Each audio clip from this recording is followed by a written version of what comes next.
Welcome to Santa Ana, El Salvador.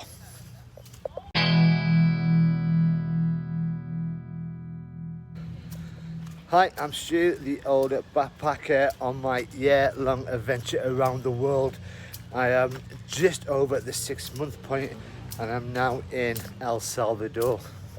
I arrived here in the country a day and a half ago, and so far, for the last 36 hours, I've stayed in the hostel and done nothing. So this is the first time I've left the hostel to do a bit of exploring and see what Santa Ana has to offer. Now, if your geography is as bad as mine and you have got no idea where El Salvador is, it's bordered between Honduras and Guatemala. It's on the Pacific coast. It's about the size of Wales, the country, not the animal, and it's got a population of about 6.3 million. So it's not one of the biggest countries in Central America. But what I've seen so far, it's not too bad. So now that I'm in Santa Ana, what is my first port of call? Where am I going to visit first? And I'm going to head to the Metro Centro, the biggest supermall in Santa Ana. And the reason I'm going in there is because after 6 months of backpacking, I've run out of contact lenses and I need to get some now. Let's go shopping.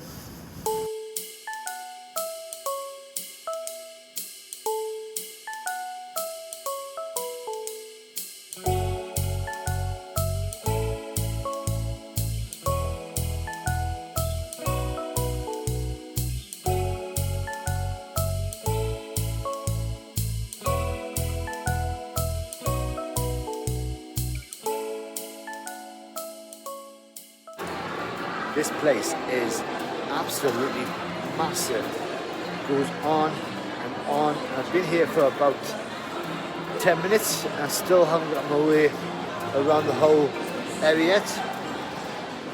But I'm still going for it. So that's shopping done. Contact lenses bought. I'm a happy person. That supermarket was amazing. It's probably the most modern, biggest one I've seen in Central America so far. Worth going to just to see how good El Salvador is so far. Although Santa Ana is the second largest city in El Salvador, all the hostels seem to be on the outskirts, which is quite unusual because usually in the centre.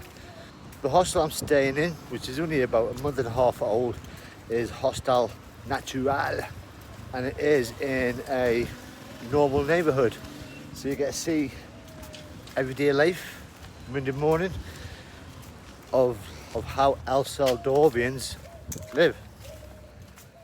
So I'm back at the hostel, I've been fed and watered, and now I've decided to have a wander in the centre to see what it's all about. Just ordered an Uber, and here he is. And this is the centre of Santa Ana. Obviously I've not done any research on this apart from getting Uber down here, and I think this is the Independence Square. I should do more research, but around me you've got the City Hall, and if you look very closely you'll see there's no hands on the clock. Need to find out why. Then moving on around the square, we've got the Theatre of Santa Ana, and then behind me you've got the cathedral.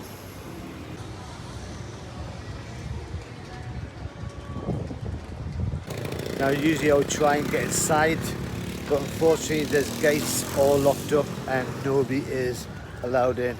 Another thing I've just noticed is the fact that every single Mexican town, city, Guatemalan, bigger cities, towns, there's always tourists around.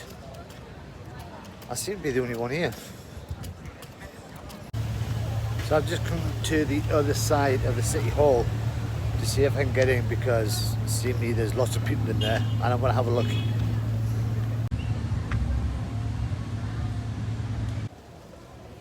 If you don't ask, you don't get. So I asked if I can come in and let me in. For a major city and the city hall, it's not looking too good. It's still pretty.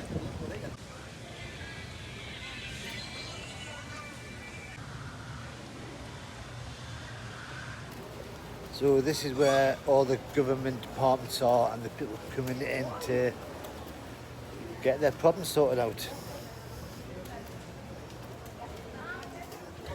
So looking at the map, to that side there is meant to be a big massive market, but it's not there. Instead you've got this. Now I don't know if they're trying to update it or who knows. I'm not sure if I'm disappointed by this place or not. When I went to the shopping mall this morning, it was all bright, modern, up to date, lots of beautiful shops. And then you come to the centre of a major city.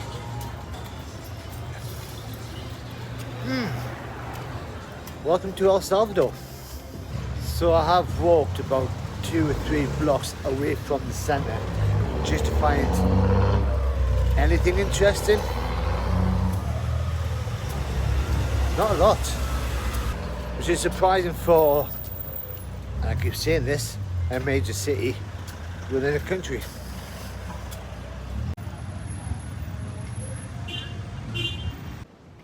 Little bit of architecture behind me I found, and these are the central courts for the city.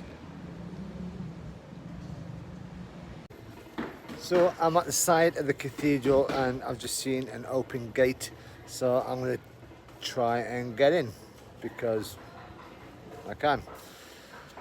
Let's have a look.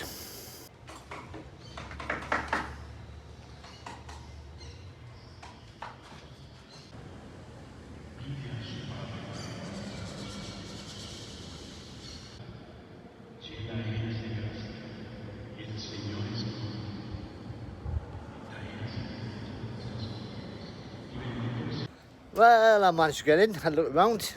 I did have some old woman who tried to sell me some raffle tickets for the church roof, I think. She was very disappointed when I said I spoke no Spanish, only English. I could be helping to repair this cathedral, but I'm on a budget.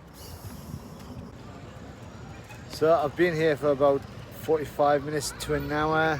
I've had a look around. Time for me to go back. Thank God this place has got decent Wi-Fi, so I get an Uber. And just behind me, you can just see the army's out. Is that for my benefit? Who knows? So that's Santa Ana. Now a lot of backpackers do seem to go straight through El Salvador, heading towards Honduras or straight to Nicaragua when they're coming from Guatemala, and they have this thing that El Salvador is dangerous, it's not safe. And I've been here for 36 hours and I've seen town, I've seen the back streets, I've walked around safely and I've had no trouble at all. A lot of backpackers who do come to El Salvador do usually stay for 2 or 3 days.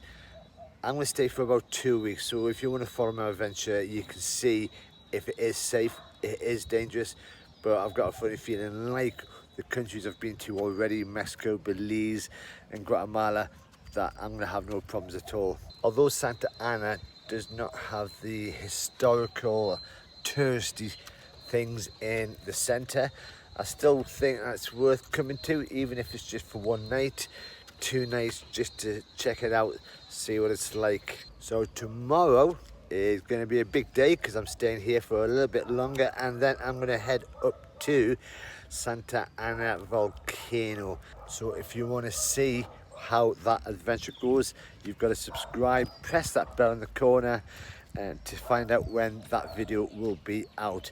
And if you enjoyed this video, press the like button. But until next time, bye bye.